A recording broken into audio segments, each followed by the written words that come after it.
sa piling ko'y langit. Mahal na mahal kita, Panginoon. Habang buhay, magpupuri sa'yo. Habang buhay, maglilingkod sa'yo. Habang buhay, pag-ibig ko sa'yo iaalay. Mahal na mahal kita, Panginoon. Mahal na mahal kita, Panginoon. Kailan may di kita'y papabalik, pagkat sa piling ko'y langit. Mahal na mahal kita, Panginoon. Habang buhay, magpupuri sa'yo. Habang buhay, maglilingkod sa'yo. Habang buhay, pag-ibig ko sa'yo iaalay. Habang buhay, magpupuri sa'yo. Habang buhay, maglilingkod sa'yo. Habang buhay, pag-ibig ko sa'yo iaalay. Mahal na mahal kita, Panginoon. Mahal na mahal kita, Panginoon. Kailan ba hindi kita'y pagkakalik, pagkat sa piling ko'y langit. Mahal na mahal kita, Panginoon. Mahal kahulugan, minamahal, sinasamba kita. At sa aking buhay ay ikaw ang nagbigay kahulugan, minamahal, sinasamba kita. At sa aking buhay ay ikaw ang nagbigay kahulugan, minamahal, sinasamba kita. At sa aking buhay ay ikaw ang nagbigay kahulugan, minamahal, sinasamba kita. Minamahal, sinasamba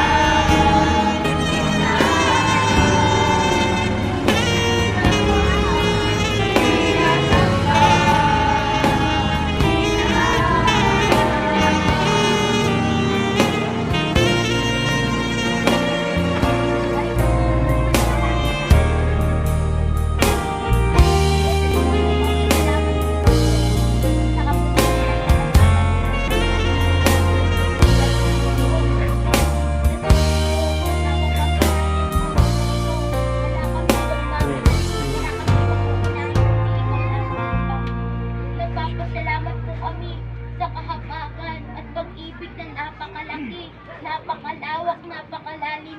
At tunay po yung pag-ibig mo ay patuloy na nagliligtas mo, Panginoon, na maraming kaluluwas dyan sa inyong kaharian po, Panginoon. Na tunay po ng lahat ng mga anak mo na narito sa inyong harapan ay tunay po yung kaligtasan na natanggap po namin, ibabahagi rin po namin sa aming mga kakilala na hindi pa nakakakilala po sa inyo po, Panginoon. Nadadalhin po namin sa inyong kaharian po, Panginoon. Kaya ang lahat po ito ay binabalik ko po sa inyo sa pinakamataas na papurit pagsamba at pagdakila sa pinakamatamis na pangalan ng Panginoong Jesus. Amen.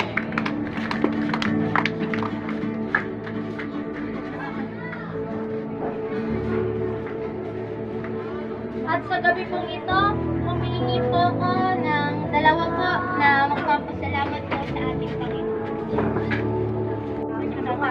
Pero bago po ako pumunta sa doktor, nanalangin talaga po ako na, Diyos ko, pangalawalan ang doktor, pero kayo po una-unang maglalapitan dahil kayo po mas makapangyarihan sa lahat. Diyos ko po, ako po yung nanalangin po sa inyo na pagpunta namin po ng doktor, pag ano po namin sa ako po yung maglalita. Kaya po, sabi ko po, napaka-makapangyarihan po talaga. Dahil, at ito ay talagang po ay nagataas na po kasi po hindi na po natin po yung hindi po kumagaling. Sabi ko po, hindi naman natin po sa inyo magaling yung aking anak. Pinakinggan po talaga niyo po ako. Yan po po ang magaling na po. Kaya po ako po yung tamang sa Panginoon. Ayan po, tunay po ang ating nakilang magagamit ay ating Diyos na po. Kaya po, sino man po yung padalawa po na magpapasalamat po sa atin.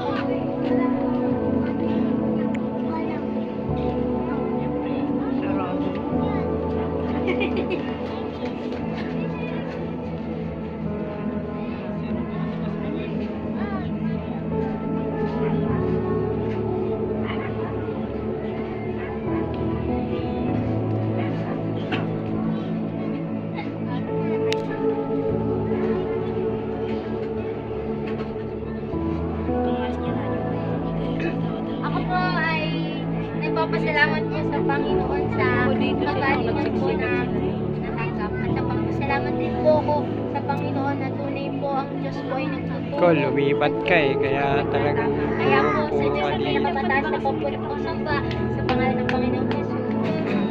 At sa gabi po ito ay handa po natin ang ating pandinig, ng ating sarili, maging ating puso sa pakikinig po ng mensahe po ng Diyos na dadalhin po ng kanyang lingkod na si Pastor Romy Sanchez. Palakpan po natin ang Diyos sa buhay po ni Pastor Romy.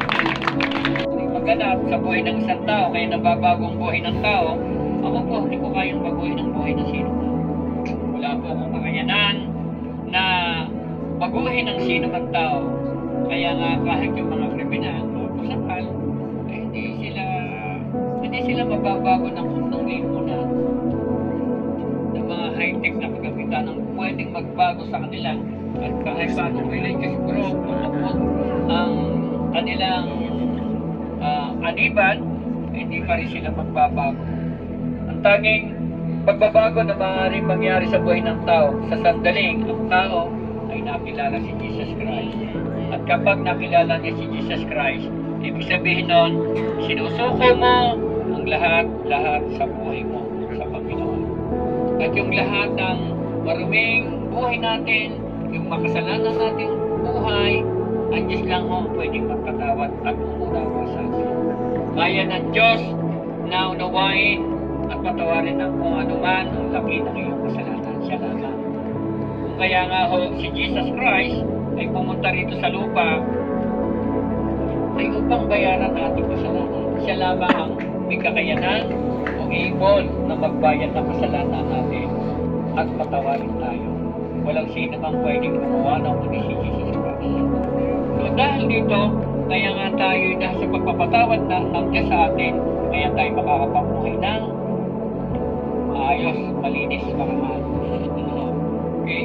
At ako'y naniniwala na ang buhay ninyo ay unti-unting babaguhin ng buhay. Katulad ko, nang pinaalala ko sa iyo, ang pagpapawag ng buhay ko ay at Diyos lamang mo ng bago ng buhay natin. Katulad din ng pagtotoo ng isang kabataan ay ganun din ang nangyari. Walang pwede magbago kahit paano siya paano punta.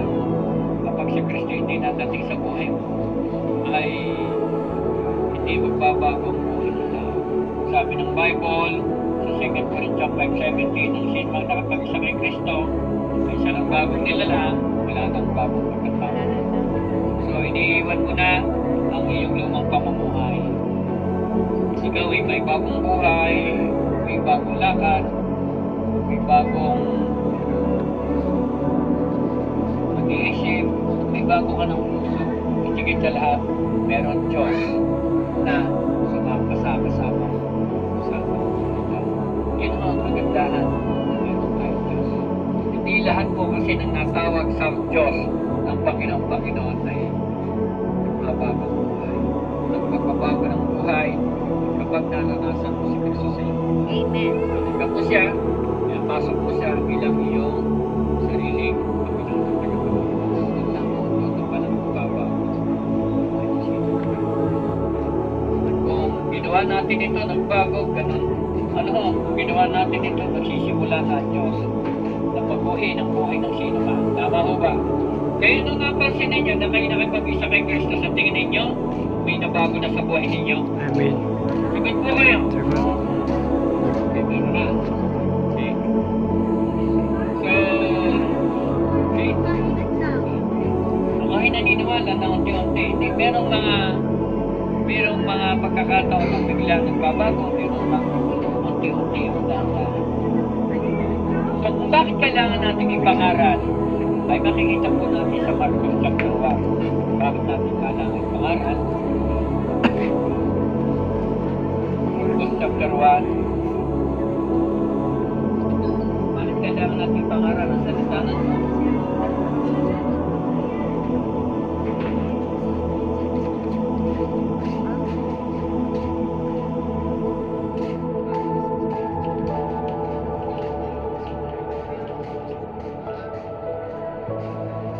Marcos chapter 1 verse 16 to 20.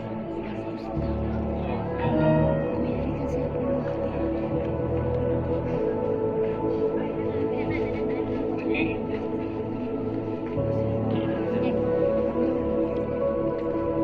Marcos chapter 1 verse 16 to 20.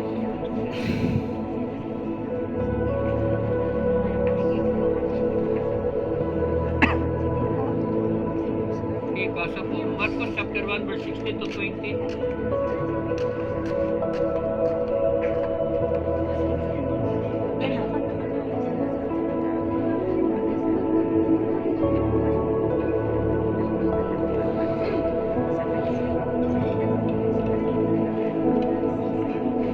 Habang lalakad si Jesus sa tabi ng lawa ng Galilea, nakita niya ang magkapatid na si Harap at Andres na nanguhuli ng isda sa pamamagitan ng lambat. Sila'y kapwa mga mangingisda. Sinabi niya sa kanila, sumunod kayo sa akin at kayo'y gagawin kong mangingisda ng mga tao. Pagkasabi niya ito'y, agad iniwan ng magkapatid ang kanilang mga lambat at tungkol sa kanya. Nagpatuloy siya sa paglalakad at sa ating kalayon ay nakita naman niya ang magkapatid na Santiago at Juan na mga anak ni Zebedeo. Sila'y nasa kanilang bangka at nag-aay sa mga lambat. Tinawag din sila agad ni Jesus at sila at nagiging sa kanya. Iniwan nila sa bangka ang kanilang ama ng kasama ang kanilang mga upahang manggagawa. Okay, so salamat po. So doon sa 17, tingnan po natin na sa 17, ay sinabi ni Jesus, inaatasan ng Diyos na ang sabi niya doon, kung kayo ay eksperto sa panguhuli, nalubasa kayo. Diba? Ibig sabihin ng nalubasa. Magagaling, magagaling, mahusay. Mag-uhusay kayo manghuli ng isda. Ngayon, kung ano yung husay ninyo manghuli ng isda, kung ano yung ginawa ni Jesus Christ na ginawa sa inyo at naranasan nyo at tinanggap nyo mula kay Kristo, ang sabi ni Jesus Christ, hindi lang mga isda ang gaghuhuli nyo, kundi mga tao. Bakit gayon? Dahil alam na alam nyo kung anong ugali ng mga taga dito. Diba, mga isda, alam na alam nyo kung nasaan. Hulihin nyo, alam na alam nyo ang estilo, o style, ang paraan ng panguhuli. Ganun naman din dito. Yung may karunungan, ang tinuturo na Diyos sa atin, dahil alam ng Diyos na may karunungan na binibigay ang Diyos sa atin. Kaya nga sabi niya, hindi na, dahil alam ng Diyos na mahusay kayo mag-isda. Ngayon, yung husay niyo sa pag-isda ay gagamitin niyo sa pag-isda ng tao. Hindi na isda ang inyong huhulihin, kundi tao. Bakit? Bakit ganun? Maraming mga tao na kasalanan, iniligtas sa kaparusahan, iniligtas sa galit at puot ng Diyos, iniligtas saan? Sa kapahamakan, sa apoy ng impyerno, ganun din ang gagawin ninyo. Ililigtas niyo ang bawat tao. Kaya ang sabi ni Jesus Christ, sumunod kayo sa akin. Bakit? Kasi hindi kaya ng Panginoong Sus na ang tao ay pwede naman niyang gawin yun. Kasi nasa kanyang tao tayo pwede naman gawin yun. Pero hindi maalaala ng tao na mayroong Diyos na pwede talaga magligtas. Kaya ang gusto ng Diyos na tayo sumunod sa Kanya at gawin natin yung ginawa ng Panginoong Sus nung siya narito sa lupa, siya po'y nangaral. Alam niyo po ba na ang Panginoong Sus ay pumupunta kung saan maraming tao. Tulad nga po nung nangyari nung linggo. Okay, siya nakapunta sa Mamaraka. Nadinig yung boses ko. Siya na nakarinig ng boses ko doon. Ikaw, kayong dalawa. Nadinig mo rin ako. Ikaw, nadinig ito sila. Ikaw lang napunta. Okay. So, bakit tayo napunta doon? At niligay ng Diyos sa puso natin dahil alam natin na sa ganitong lugar ay maraming tao. Okay, tama? Maraming tao, hindi lang maraming tao, na kapag hindi tayo inaatasan ng Diyos na sabi nito, tayo ha? Anong inaatasan na tayo sumunod? Anong nangyari? Anong ginawa ng mga alagad? Yung unang mga alagad, anong ginawa?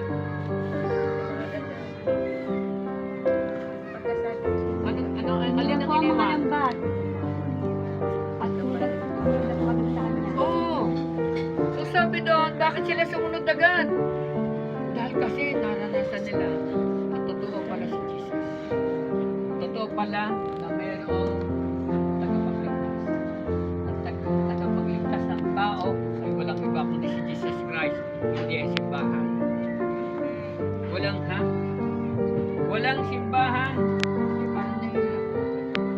Kasi walang simbahan na makapagliligtas sa atin. Wala. Si Jesus Christ lang.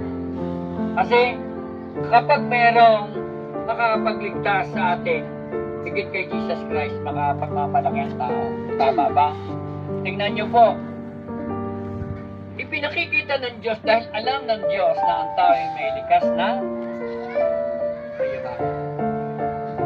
Pero sasabihin ng Diyos mula sa Efeso chapter 2, verse 8 and 9, dahil sa kagandahang loob ng Diyos, ang tao ay naliligtas sa pamamagitan ng pananampalataya. Hindi ito mula sa atin. Hindi ito sa pamamagitan ng simbahan, hindi ito sa pamamagitan ng mabubuting gawa, hindi ito sa pamamagitan ng pagpipinitensya.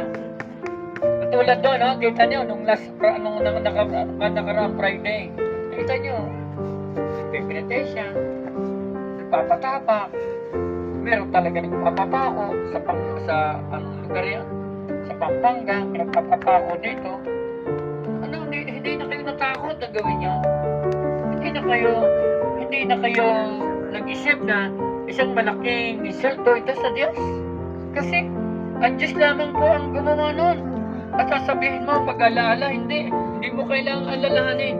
Ilalanin mo lang na kaya ginawa ni Jesus Christ ang pag-alala sa kamatayan ay kilalanin mo na hindi mo kayang iligtas sa iyong sarili. Si Kristo lamang ang pwedeng magligtas sa iyo. Hindi mo kailangan gawin ang ginawa ni Jesus Christ. Tama ba? Kasi tinapos na ni Jesus Christ. Ginawa na ni Jesus Christ. At wala kang kakayanan na gawin nyo. Ito po ay isang malaking Col, hi ka muna, Col. iniinsulto mo, mga Diyos. Tama ba? Hello? Hindi natin kailangan magpatapang. Hindi natin kailangan magpinatensya. Tapos na yun. Binayaran na yun ang Panginoon. At kaya nga sabi ni Jesus Christ, sumunod kayo sa akin. Bakit? Kasi kapag sa pagsunod natin sa Diyos, maraming maliligtas. Maraming papasok sa kaharian ng Diyos. Marami ang mawawala sa kaparusahan. Marami ang mayaalis sa kapahamakan. Marami ang hindi makakaranas ng galit at puot. Ano ba yung galit at puot ng Diyos? Kapag ang mga taga rito ay hindi kumilos, ang daming papasok. Kaya ang sabi ni Jesus Christ, sumunod kayo sa akin. Hindi lamang mga isda ang gagawin ninyo. Kung gaano kayo kahusay mga isda, kung gaano kayo karaming manghuli, ganun din kayo manghuli ng marami ng tao. Bakit? Dahil marami ang papasok sa kanya kapag sinunod natin. Sinabi ni Jesus Christ, sumunod kayo sa akin. So anong ginawa ng mga naging tugon ng mga alagad? Ang tugon ng mga alagad, nung makilala nila si Jesus Christ, doon lang nila nakilala. Isipin ninyo, nangingisda tayo, laot tayo ng laot. At doon lang nila totoong makikilala si Kristo. Kung talagang tagapagligtas nila, doon lang nila makikilala, doon lang dadating. At doon lang magkakaroon ng kabuluhan ang buhay ng bawat tao. Paano magkakaroon ng kabuluhan? Nung may encounter nila si Jesus Christ. At nung makilala ng mga alagad si Jesus Christ, tingnan nyo, sabi niya, sumunod kayo sa akin. At kayo gagawin kong mangingisda ng tao. So anong ginawa nila? Iniwan nila ng kanilang mga bangka. Iniwan nila ang kanilang tatay. At sila ay sumunod. Hindi po umuwi. Sumunod po. Sumunod po sila sa Diyos. Hindi pinagkakabalahan. Lord, iwanan ko po muna sa inyo pangingisda. Ang pangingisda ko, pag sumunod ako sa iyo, hindi pa ako natayo sa aking ubos na ang aking paningin. Wow, amen. Papakita. Yes, amen. Tama ba? Kasi hindi mo hawak ang tao na mamimili. Ang Diyos ang may hawak. Yes. At sasabihin mo, malakas ang araw ng linggo. Ang Diyos ang mas malakas higit sa lahat. Hallelujah. Ang Diyos ang may kontrol ng lahat ng tao. At pwedeng gamitin ang Diyos sa mga tao. At kapag ang Diyos ang ginawa, ang inuna mo, doon mo makikita at mararanasan na gagawa ang Diyos ng dakilang himala. Tama ba? Amen. Hello? Kaya nga ipinakita ng Diyos yung himala sa maraming tao. Kita niya, bibigyan ko kayo na halimbawa. Example, gagawin ng Diyos na sobra-sobra ang 2 isda at 5 tinapay. Ilan ang kakain? 5,000. Isipin ninyo, tignan nyo isipin ninyo, 5 tinapay, 2 isda, makakakain ng 5,000. Lalaki pa lang yun. Hindi kasama ang mga bata, hindi kasama ang babae. Sino ang gagawa ng himala? Hindi nyo pwede sabing walang himala. Merong himala. Sino yung pwedeng gumawa nun? Si Jesus Christ. Kaya nga huwag tayong magkatubili sa mga huwag tayong matakot sa mga bagay na narito sa mundo na ang Diyos naman ang mayari. Yes, amen. Ang Diyos ang may kakayanan na magbigay ng lahat ng kailangan mo. Kaya nga tinuturuan tayo ng Diyos na unahin siya. Sumunod tayo sa Kanya. Tama ho ba? So, tingnan ninyo. Napakain ba yung 5,000? Nangyari. Ano ginawa ni Jesus Christ? Nanalangin. At nagpasalamat siya sa Diyos. At ayong isda mo na kung 10 banyera, Panginoon sa pagsunod ko sa iyo, 2 banyera, Panginoon sa pagsunod ko sa iyo, yung 2 banyera nito,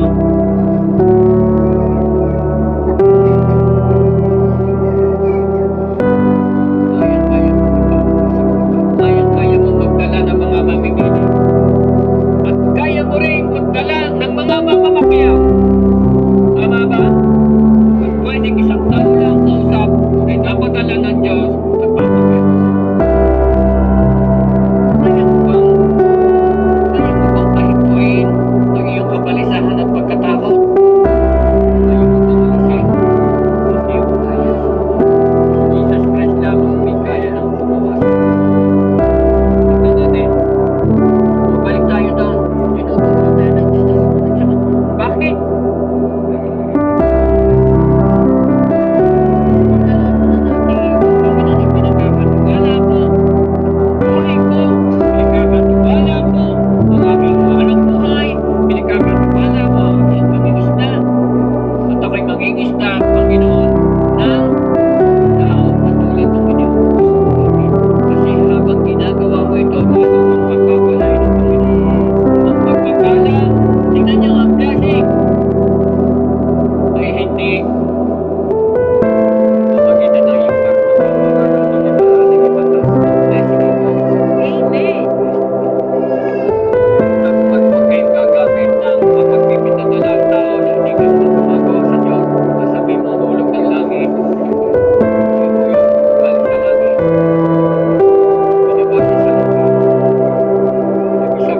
galing sa langit yung blessing. Pero yung binabago lang iba yung sa Satanas. Nanipulog dito sa lupa para ang tao ay dayain ng Panginoon. Ngayon, ang tanong ko sa inyo, tama tayo sa mga Diyos. Laksan ninyo. Laksan niyo ba? Sino ang nag-uutos na gawin natin ito? Diyos. Meron bang dahilan bago tayo mataranta o mapahalag sa mga bagay na rin sa mundo? Okay?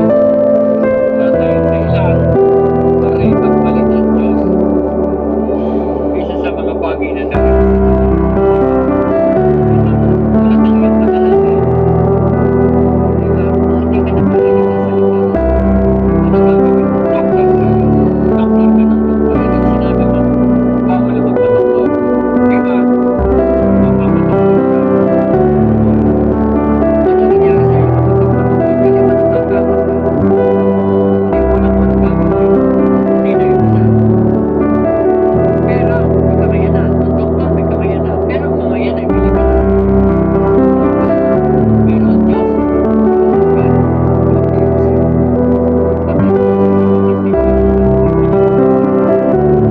sino yung pinakikinggan niya mga panalangin? Walang iba kundi ang kanyang mga anak.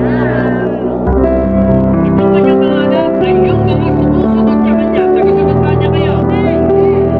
Kung tayo tagasunod, pamamagitan ng pagsunod natin at pagdadala ng mga kaluluwa sa harapan ng Panginoon, masasaksiyan ninyo ang gagawin ng Diyos. Lalo tayong tingin sa Panginoon. Lalong dadaloy ang biyaya sa atin. Lalong dadami at kayo ay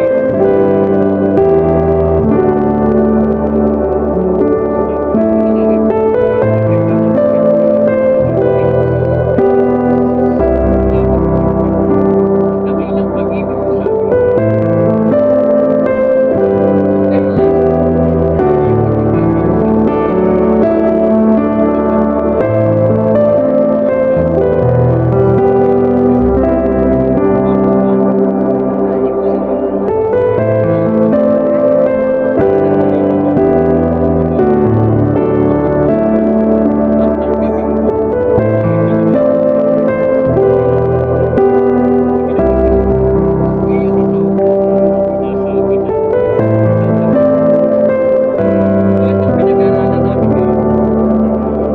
tinuturuan na kami mangisda ng mga tao upang marami kapasok sa bahay. Ako, ang unang-una, nakaranas ito. Naranasan ko, natanggap ko na kaligtasan. Kaya sa'yo ay gagawin ko rin. Dito, sa lugar ng bawal. Salamat po sa iyong pag-ibig